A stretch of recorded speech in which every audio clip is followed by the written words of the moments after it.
사람은 누구나 자기 부모를 기억하면 늘 사람이 약해집니다. 여러분, 교도소에 수감된 어떤 분의 그 수형, 이 교도소 생활에 대한 그 일기 중에 그가 참회하는 글이 있습니다. 제목은 어머니의 눈물입니다. 여러분, 작년 겨울에 첫 면회를 오신 어머님께서는 창너머로 고개 숙인 채 땅만 바라보고 울고 있는 불효자식에게 한마디의 말씀도 안 하셨습니다. 그렇게 기록합니다. 그러면서 잠시 침묵이 흐른 후에 어머니께서는 얘야, 많이 춥지? 너무 고생이 많구나. 이 한마디를 떨리는 목소리로 내게 물어오셨습니다. 이 한마디를 하시고 억지로 눈물을 참으시느라고 말을 못하시더니 어머니의 눈가에는 어느덧 눈물이 줄줄 흘러내리셨습니다. 그 어머니의 눈물은 그냥 눈물이 아니라 자식된 내가 보기에 피눈물이었습니다. 얘야, 많이 춥지? 너무 고생이 많구나.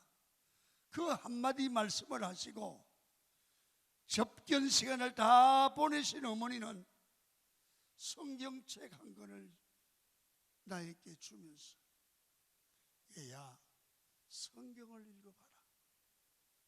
그러고 떠나가셨습니다. 그 후에 다시 면회가 없으신 어머니에 대해서 너무 불평한 마음이 생기고 원망스러운 마음이 생겨서 늘 어머니를 원망하고 있었습니다. 그런데 형님이 면회를 오셔서 형님에게 내가 어머니에 대해서 불평을 했습니다.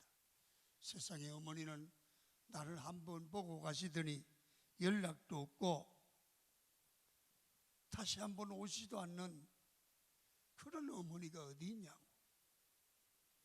그렇게 말을 하니까 형이 버럭 소리를 지르면서 야, 이놈아, 아직도 너는 어린애 같고 정신을 못 차리니 너 어머니가 지금 어떻게 되어 있는지 알고나 있느냐. 형님이 그러시는 겁니다. 불길한 느낌이 들어서 형, 어머니가 어떻게 된 거야? 얘야, 어머니가 전화를 해도 며칠 동안 받지를 않으셔서 불길한 예감이 들어가서 어머니를 찾아갔더니 엄동설안엔 추운 계절에 내 자식이 감옥에서 제일 고생을 하고 있는데 어미가 따뜻한 방에 잘 수가 없다고 보일러를 다 끄고 자식과 같이 감옥 생활을 하는 게 어미에 마땅한 도리다. 그러면서 어머니가 감옥 생활하는 자식과 똑같은 환경을 만들려고 보일러를 끄고 거기서 웅크리고 앉아 기도하다가 병이 나서 지금 꼼짝도 못하고 누워있다고 알려주었습니다. 하나님, 우리 아들이 감옥 생활하는 것은 내 죄 때문입니다. 내가 기도하지 않아서 그렇습니다. 자식의 죄와 어미의 죄를 용서해달라고 기도하며 울다가 병이 났다는 겁니다. 여러분, 이 대목에서 이 죄수는 가슴이 미어지는 것 같았습니다. 금수만도 벌레 맛도 못한 내 두 눈에 양심도 없는 내 두 눈에 처음으로 뜨거운 눈물이 솟구쳐 올랐습니다. 그리고 그날부터 나는 회개하기를 시작했습니다. 어머니가 남기고 간 성경을 읽기 시작했고, 어머니의 눈물이 내 죄에 대한 사랑의 눈물이요 하나님의 사랑인 것을 깨닫고, 이제 사람답게 살아보려고 합니다. 어머니의 눈물은 하나님의 눈물이고 사랑의 눈물이었다고 이 사람은 고백을 하고 있습니다. 여러분, 이 사람은 왜 이렇게 깨어졌을까요? 어머니가 나를 얼마나 진실하게 나를 사랑하고 있다는 사실을 그때야 깨달았습니다. 여러분, 부모를 거스림이 성경의 내용을 보면 하나님을 거스리는 일입니다. 그래서 어버이날에는 여러분 음식을 좀 갖다 주고 이런 거 하는 것보다 부모님이 나를 어떤 마음으로 사랑하고 계시는지, 부모의 마음, 진실한 마음을 아는, 그게 효도의 출발입니다. 여러분, 성경은 부모에게 순종하는 것이 옳은 일이라고 가르칩니다. 순종의 시작은 잔소리같이 들리는 부모의 말일지라도 진지하게 경청을 하는 일입니다. 순종이라는 말의 뜻은 본래 듣는다는 것입니다. 그리고 그 말에서 잔소리지만 그 잔소리 속에서 부모가 나를 사랑해서 하신다. 그러니까 보통 그 잔소리를 잔소리로 듣지 말고 부모가 자식에게 하는 얘기는 사랑의 소리로 들을 줄 아는 귀가 열려야 바로 자식이 자식의 위치에 서기를 시작한다는 거예요. 대략 자식들이 부모가 뭐라 그러면 아이고 잔소리 그만해요. 다 알아요, 다 알아. 그러잖아요. 그래 나도 이제 남의 부모님의 아들이었지만 저 밑에도 자식이 있잖아요. 그런데 자식들에게 야단도 치고 소리도 지르고 하지만 그게 자식이 은수 같아서 하는 소리가 아니고 자식이 잘 때라고, 바로 세라고, 그게 부모의 마음이더라고요. 그렇게 자식을 세 키워보면 부모의 마음을 안 되잖아요. 그래서 오늘 자식은 무엇보다도 중요한 게 있습니다. 뭐냐 하면 부모님의 마음을 알고 부모님의 음성을 사랑의 음성으로 듣는 마음과 귀가 열려야 될 줄로 믿습니다. 여러분, 신학자 C.S. 루이스는 인간이란 무엇인가를 이렇게 표현했습니다. 인간이란 에로스에 의해 태어나고 스톨게에 의해 양육이 되고 필로스에 의하여 성숙하고 아가페의 사랑으로 완성된다. 이 말은 무슨 말이냐 하면 인간이 부모님의 사랑에 의해 태어나고 부모님의 사랑 가운데 자라나고 부모님의 사랑 안에서 성숙하게 되는 겁니다. 잘 표현했는데요, 철없던 아들도 부모님의 사랑에 눈물을 흘리며 부모님을 나의 부모님으로 새롭게 고백하게 되고 부모님의 사랑을 바로 깨닫게 되면 사람이 반드시 변화가 되고 효도를 하게 되는데, 일반적으로 부모님 밑에 있을 때는 잘 깨달아지지를 않고요. 거의 다 여러분 부모님이 세상을 떠난 후에 자식을 다 길러본 후에 그때서 철이 들고 깨달아서 후회를 한다고 그럽니다. 그래서 사람이 철이 들면 부모의 그 사랑의 소리를 다시 기억하고 듣는데요. 그래서 오늘 어버이날 한번 여러분들과 제가 어머님의 마음을, 아버님의 마음을 한번 기억하고 되뇌이 보는 그런 시간이 되기를 바랍니다. 어머니의 마음, 아버지의 마음을 자식이 알아야 돼요. 자식이 알아야 돼요. 그러면 어떻게 이 부모를 공경해야 합니까? 성경은 가르칩니다. 1절을 보겠습니다. 1절 시작. 자녀들아 너희 부모를 주 안에서 순종하라. 이것이 옳으니라. 주 안에서 순종하라.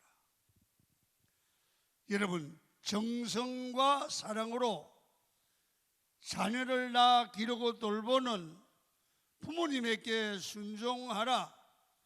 이것이 우리 삶의 옳은 일이다. 이 옳다는 말은 마땅하다. 자식으로서 당연하다. 그런데 오늘 이 말씀을 이렇게 말합니다. 주 안에서 순종하라. 주 안에서 순종하라는 말은 무엇입니까?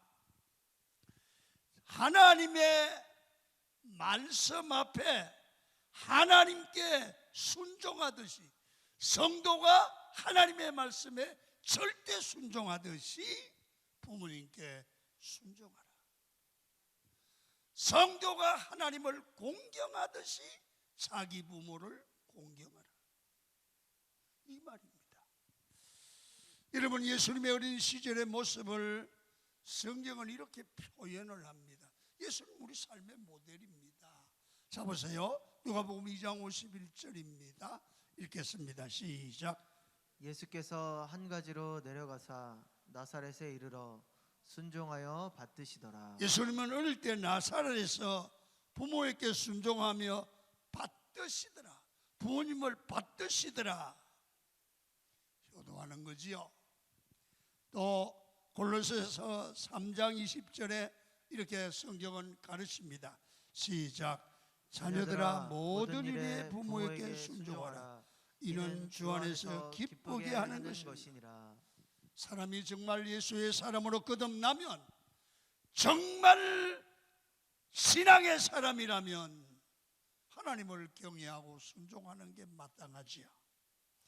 하나님을 순종하고 하나님 앞에 겸손한 삶을 살아간다고 하면 부모님께 순종하는 삶을 살아야 된다는 거예요. 이것이 바로 하나님을 기쁘게 하는 일이라는 겁니다.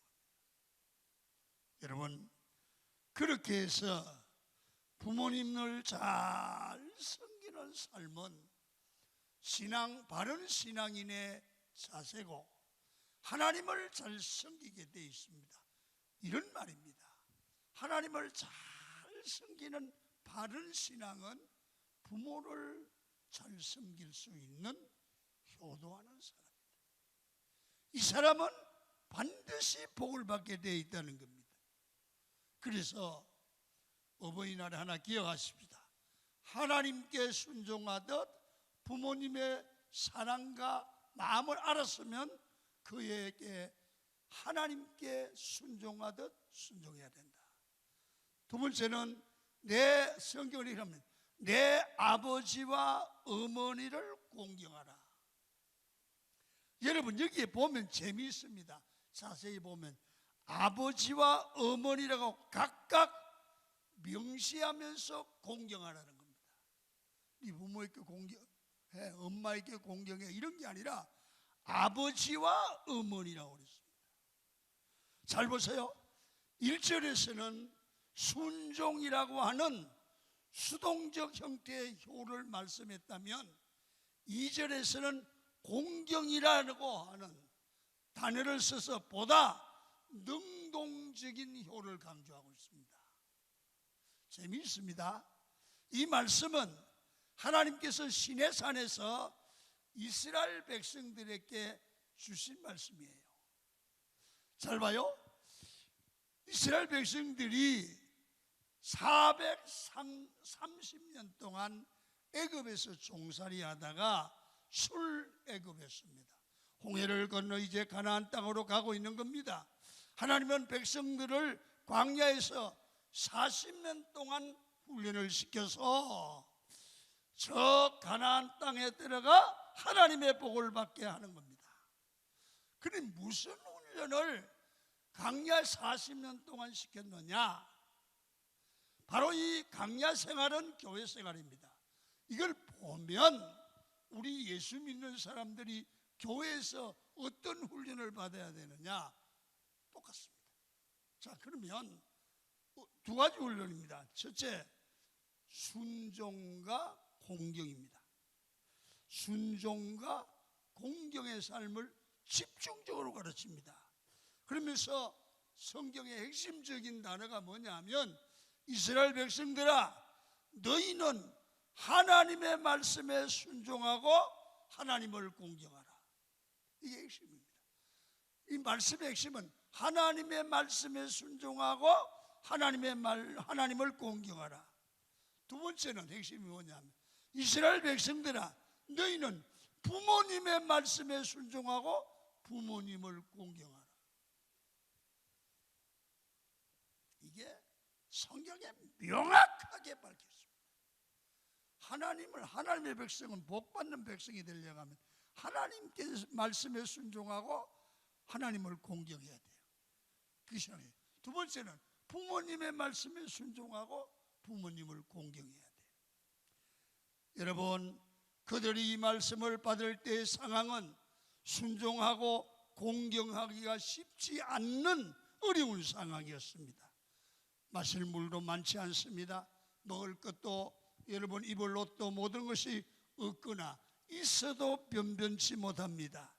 그런데 그런 상황에서 광야에서 하나님을 잘 섬기며 살라, 하나님을 공경하라.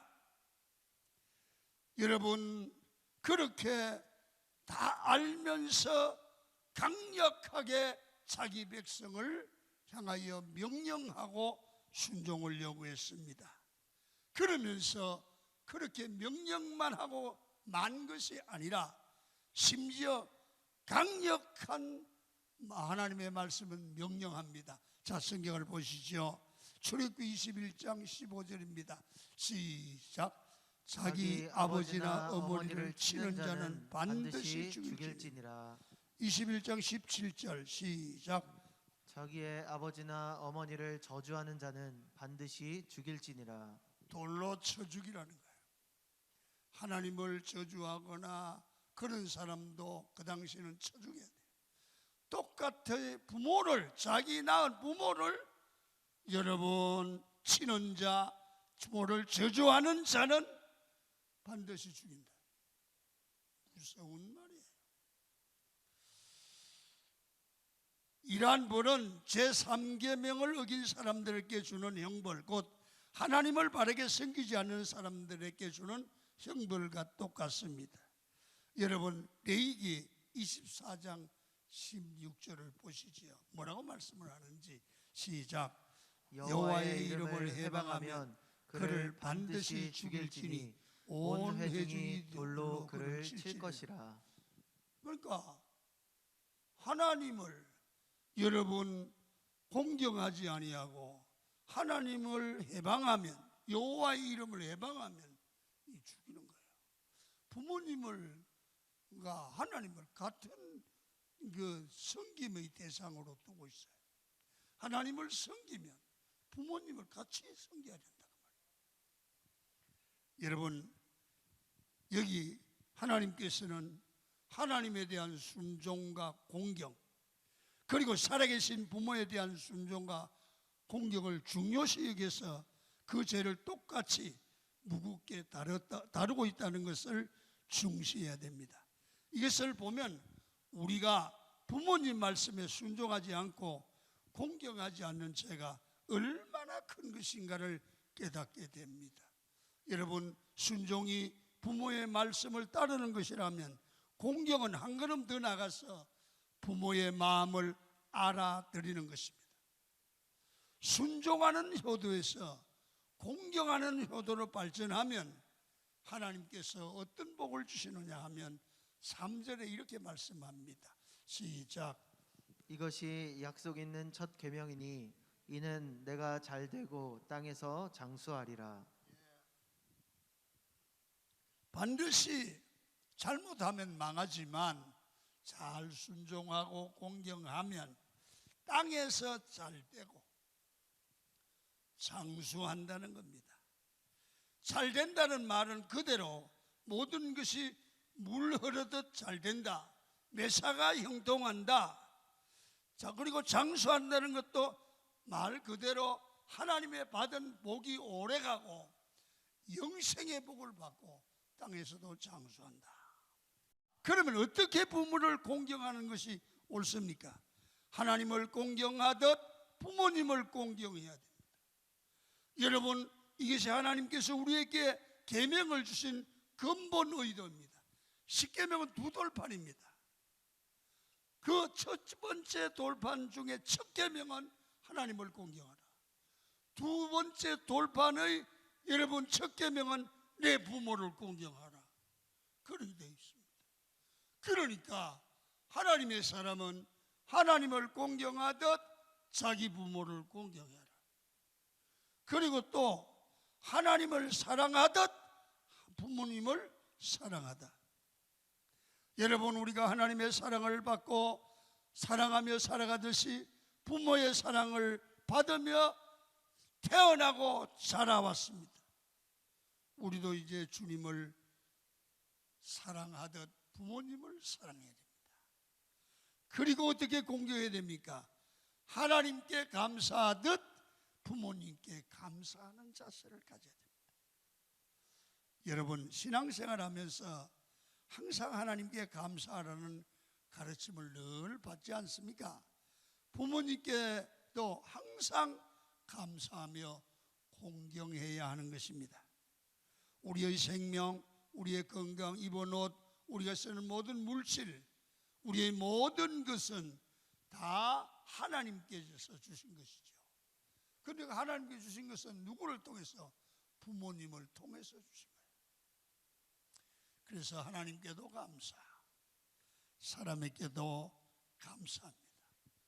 그래서 하나님의 말씀에 순종하듯 부모님의 말씀에 순종하고 하나님을 공경하듯 우리도 부모님을 공경해야 됩니다. 오늘 잠언 23장 22절 한번 읽고 지나갑니다. 시작. 너 낳은 아비에게 청종하고 내 늙은 어미를 경히 여기지 말지니라. 잠언서 기자의 근면입니다. 그래서 항상 부모님의 관심을 갖고 따뜻한 음식을 차려드리거나 좋아하는 음식을 사드릴 수도 있겠죠. 그리고 몸이 아프시면 건강을 돌봐드리는 것도 효도가 아니겠습니까? 부모님이 살아가는 방식을 이해하고 존중하고 효도하도록 하셔야 됩니다. 자, 여러분, 박은수라는 분이 쓴 어머니라는 시를 함께 나누면서 말씀을 마치려고 합니다. 어머니는 좋은 옷이 필요치 않으신 줄 알았습니다. 예쁜 그릇도 갖고 싶지 않으시고 맛있는 음식에도 마음이 없으신 줄 알았습니다. 빛깔 고운 립스틱이나 꽃무늬 화려한 양장옷은 눈여겨보지도 않는 줄 나는 알았습니다. 그런데 시집 와서 40고개에 다다르며 이제사 깨달았습니다. 어머니도 여자였음을, 어머니의 가슴에도 무지개가 있고 파랑새가 있고 사파이어 같은 꿈이 있음을 이제사 알았습니다. 어머니, 언제나 귀한 이름입니다. 언제나 우리 마음속에 별처럼 살아있는 아름다운 이름입니다. 이제서야 떠나신 어머니를 그리워합니다. 우리는 할 수 있을 때, 이런 후회하는 때가 오기 전에 할 수 있을 때 효도하는 그런 여러분이 되기를 축원합니다.